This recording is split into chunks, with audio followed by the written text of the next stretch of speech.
What if I told you one of humanity's greatest achievements hinged on the success of a single, bold memo?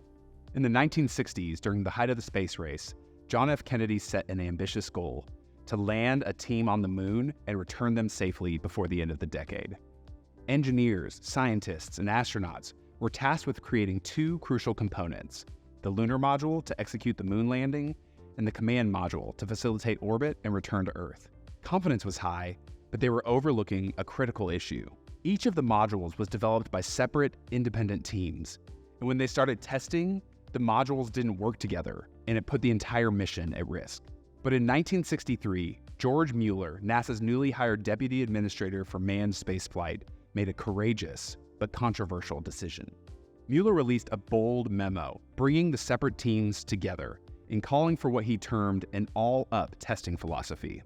This meant that instead of designing and testing each component independently and focusing on one system at a time, he wanted everything to be designed and evaluated all up, together, as part of an ecosystem. The decision was met with skepticism and resistance at first, but it forced the entire team to collaborate, to integrate their efforts, to speed up their learning cycles, and to address the connectivity and friction between their modules in real time. And it's widely assumed that without this radical departure from the established design and testing practices, they wouldn't have landed a man on the moon prior to 1970. By rethinking their approach and increasing connectivity and reducing friction in their ecosystem, they got everything working together.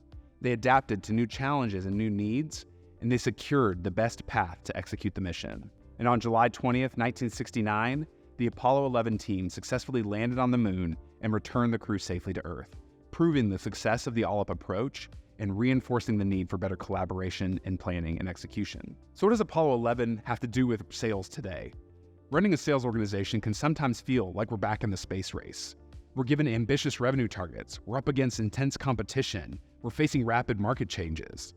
And our teams are often operating independently, and we're shifting from a growth at all cost model to more profitable, sustainable revenue strategies. Revenue leaders face intense pressure to deliver, and complexity, friction, and uncertainty can create frustration and drag. We know that finding the optimal path from strategy to execution has never been more crucial or more challenging.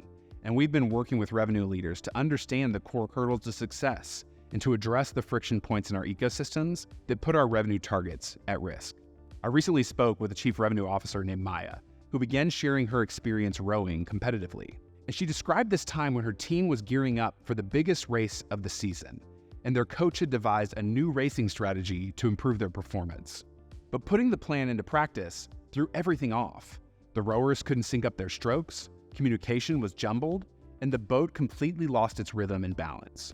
Even with some of the world's best rowers, a new strategy that was supposed to be a game changer turned into a disaster, and the coach's confidence in the plan plummeted. And Maya compared this to her experience running sales teams. Despite having really great people around her, she recognized that her team's success is more than just her strategies and her decisions. It really depends on her team's ability to execute. And this mirrors a recent finding from SBI about our commercial teams. Leaders have identified that optimizing go-to-market models is their most important lever for growth. But as they devise strategies and tactics to deliver on those revenue goals, only about half are confident in their team's ability to execute. See, there's a confidence gap in our go-to-market motions, and confidence has dropped more in the last quarter than at any other point over the last year. Whether it's the strategy, the team, or the system, there's this tension between strategic decisions and execution. And even if we feel confident in our strategies and our plans, there are inevitable and unavoidable dependencies and chain reactions in our systems that can hold us back from harnessing our full potential. Systems theory spotlights the confidence gap and helps explain that tension. Organizational psychologists suggest that our companies are made up of interdisciplinary networks. And every network, every system is made up of distinct components: the people, the processes, the technologies, and the relationships and feedback loops that exist between them. And our sales organizations often involve many teams as well: sellers, operations, finance, product. And the different processes owned by different teams are connected.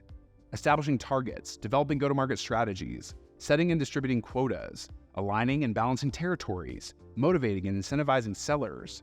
They involve numerous inputs and handoffs, Nothing exists in isolation, but even when we use data or technology or an AI to inform and support those processes, we can still experience friction that can put our targets at risk and add burden on our people.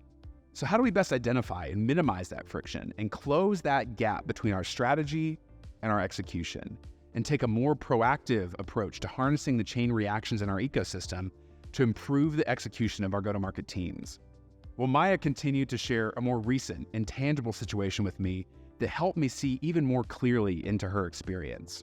Maya's team had a tough first half, so her leadership group decided to provide some quota relief to help motivate and re-energize her sellers. But it wasn't as simple as just lowering the quotas. They still had to hit a big target by the end of the year, and the complexities in their go-to-market ecosystem just snowballed from there. Lowering quotas meant their coverage model was off. They needed to add more sellers to make up the difference and hit their targets. To rethink their coverage then required additional budget. It required realigning territories. To ramp up new sellers, they had to refocus their team. They had to consider new incentive programs and accelerators.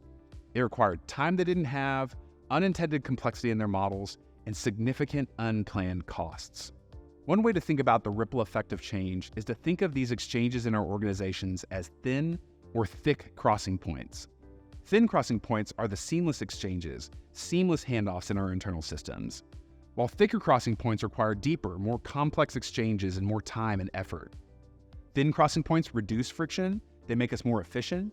Thick crossing points increase friction and slow us down. A small change in our morning routine, like sleeping through an alarm, can affect the entire day's schedule. In sales, a small change in your go-to-market plan ripples through our territory, our compensation, our quota strategies. It impacts our budgets and our targets, our planning, our confidence. Maya challenged her team to start identifying and addressing the realities and the potential friction in her internal ecosystem, to think boldly and innovatively so she and her peers could make smarter, faster decisions, get the wheels of change in motion when they needed, and help them move more confidently together towards their revenue goals. And I think there's a lot that we can learn from Maya that can help us today. One of the easiest ways that we've found to identify and break down these crossing points is to visualize your go-to-market organization being powered by a revenue performance engine. Each business process and function is a gear in the system, and each gear impacts the others. When one gear shifts, when one gear changes, there's a chain reaction and everybody feels it. Take launching a new product. It's not just as easy as adding a new SKU. It involves updating your customer segments, hiring and training new and existing sellers, adjusting your territory models, revising your compensation plans, adjusting your quotas. Maybe most importantly, you've got to clearly communicate all those changes to your team. But different responsibilities lie with different people and across different teams and across different tools.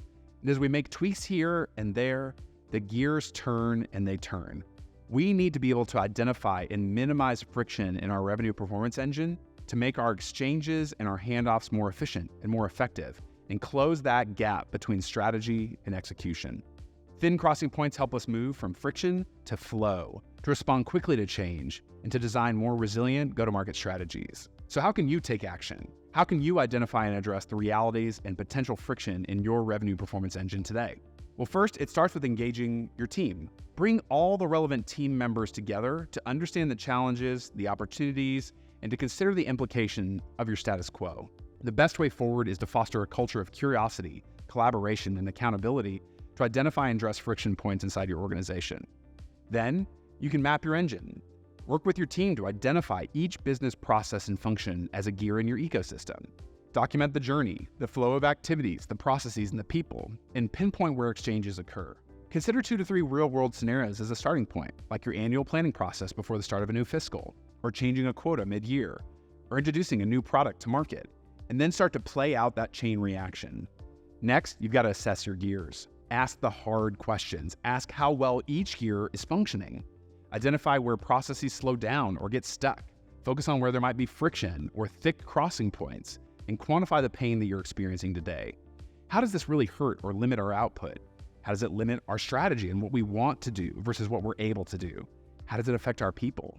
Then you can start to rethink your approach. Develop strategies to thin the crossing points, to innovate, to think outside the box, to rethink the sequence or flow of steps, improve communication, realign responsibilities or expectations, introduce new tools or technologies to make those engagements smoother and smarter. Every company's engine is going to look different. Even if yours looks or feels simple, it's probably doing a great job of hiding the complexity. Now, you can do this on your own, or we can help you. But by optimizing your revenue performance engine, you can start the journey to becoming accelerators of change, not amplifiers of friction. And that kind of shift in mentality leads to increased efficiency, higher job satisfaction, and a greater likelihood of achieving your targets. You can also share this video and download more of SBI's latest research to illuminate the pain that you're feeling, to spark ideas and get the gears turning, and to help connect the right people in your company. These resources offer unique and actionable insights and analysis to help you rethink your path to sustainable growth. And just like George Mueller's all-up testing philosophy united the Apollo teams and led to one of humanity's greatest achievements, we can achieve extraordinary results by better aligning our teams and taking bold, decisive actions to light the path forward. I challenge you to lead an all-up moment within your organization. Unite your teams, integrate your efforts, and address your challenges head-on. And by doing so, you can reduce friction, increase connectivity, and pave the way for unprecedented success in your revenue performance engine.